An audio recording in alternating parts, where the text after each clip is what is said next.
First of all എന്ന് പറയുമ്പം safety ഞാൻ എല്ലാവരോട് പറയുന്നതാണ്, it's A common sense. Okay, it's A common sense first of all. അപ്പം നമ്മുടെ ഇവിടെ പഠിപ്പിക്കുന്ന സിലബസ് എന്ന് പറയുമ്പോൾ ഇൻഡയറക്റ്റ് ആയിട്ട് നമ്മുടെ ലൈഫിൽ ഓൾറെഡി ലിങ്ക്ഡ് ആണ്. ഓക്കെ, അപ്പോൾ ഈ സാധനം എല്ലാ സ്റ്റുഡൻറ്റിനകത്ത് ഓൾറെഡി ഉണ്ട്. ഓക്കെ, നമ്മളെന്താ ചെയ്യുന്നത്, ഓരോ സ്റ്റുഡൻറ്റ് ഇവിടെ വരുമ്പോൾ തന്നെ ഇവർ പല ബാക്ക്ഗ്രൗണ്ടിൽ നിന്നാണ് വരുന്നത്.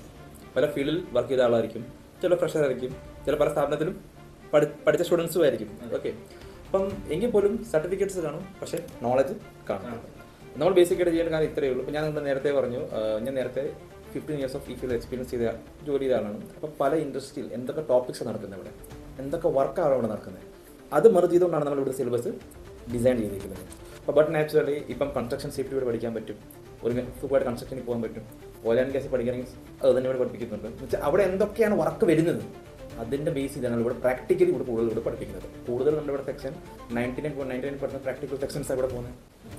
നമ്മുടെ ഈ ഒരു കോഴ്സ് കഴിഞ്ഞാൽ സേഫ്റ്റി എവിടെയൊക്കെ ഉണ്ടോ, ഏതൊക്കെ മേഖലയിലുണ്ടോ അവിടെ സേഫ്റ്റി പ്രൊഫഷണലായിട്ട് വർക്ക് ചെയ്യാവുന്ന തരത്തിലാണ് ഇവർ മോൾഡ് ചെയ്തിട്ടുള്ളത്. അതിങ്ങനെ ഒരു കേവലം ഓയിൽ ആൻഡ് ഗ്യാസ് ഫീൽഡിൽ മാത്രം, അല്ലെങ്കിൽ കൺസ്ട്രക്ഷനിൽ മാത്രം, അല്ലെങ്കിൽ ഓഫ്ഷോറിൽ മാത്രം അങ്ങനെ ഒതുക്കുന്നില്ല.